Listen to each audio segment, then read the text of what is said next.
the Justice Department is opening a criminal probe into New York Attorney General Letitia James, the latest example of the Trump administration targeting a longtime Trump political adversary. At least that's the way he views it. She certainly views it as doing her job when it comes to following the law. Now, James sued, on that note, Donald Trump and his company for fraud, a case she won. Sources tell CNN 2 grand jury subpoenas have been issued to James's office. The probe is said to be about whether James violated President Trump's rights. So this is Trump-picked U.S. attorney in New York, looking into whether James violated Donald Trump's rights. That is what is going on here.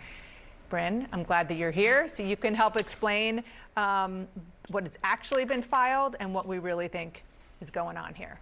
Yeah, well, Dana, let's first put this out there. The fact that, the DOJ is investigating Letitia James. If you were to make a list of sort of political adversaries that Trump finds in the state of New York, Letitia James would probably be at the very top of that list. And now this is the second investigation into Letitia James by the FBI, the DOJ. And essentially this one, as we're learning from Kara Scannell's sources, is that 2 subpoenas have been issued, basically looking, as you said, Dana, into whether or not James's office violated the constitutional rights of Donald Trump, his sons, the company, before filing that civil lawsuit, which of course we covered, for several months long, where Trump testified himself, his son testified, and essentially he was found liable, had to pay millions of dollars, and is appealing that right now. You can see there at this point, it's nearly $500 million when you bring in the interest. So this is certainly something that does not have a good look to it when we talk about the DOJ sort of being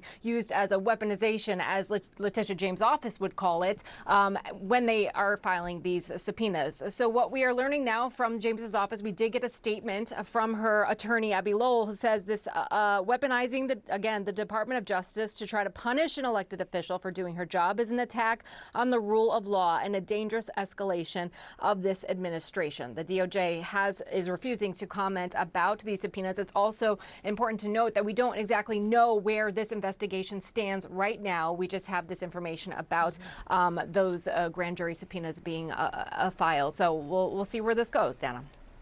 Thank you so much. Appreciate that, Bryn. And back at the table, the fact that the claim is that Letitia James violated Donald Trump's civil rights. Well, the president has made no secret of wanting to seek retribution against his adversaries, and this is one that he has had a long-going clash with, I think, since, and Isaac can correct me here, like 2018 when she first ran. So this has been an ongoing tense relationship between the two of them. Now we're seeing that come to fruition, and I think this is just the latest example. And just as a reminder, Letitia James led the civil suit, against Trump and his sons, saying that he inflated the value of the Trump org's properties. And then in February of 2024, the judge up there found Trump liable, ordered him to pay $450 million, and now that is being appealed.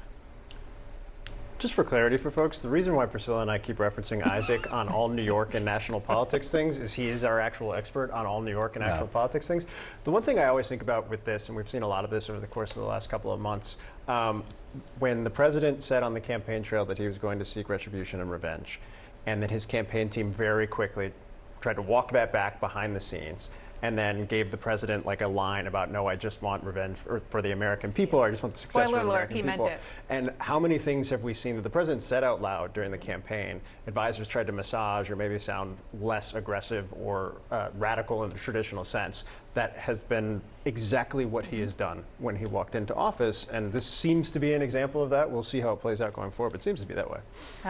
Jack Smith. They are looking into whether he violated the Hatch Act, which is not criminal. Of course, he was hired to be the special counsel looking into Donald Trump on a couple of pretty big issues. The FBI director, the former CIA director, Adam Schiff, the former president, Barack Obama, and it goes on and on.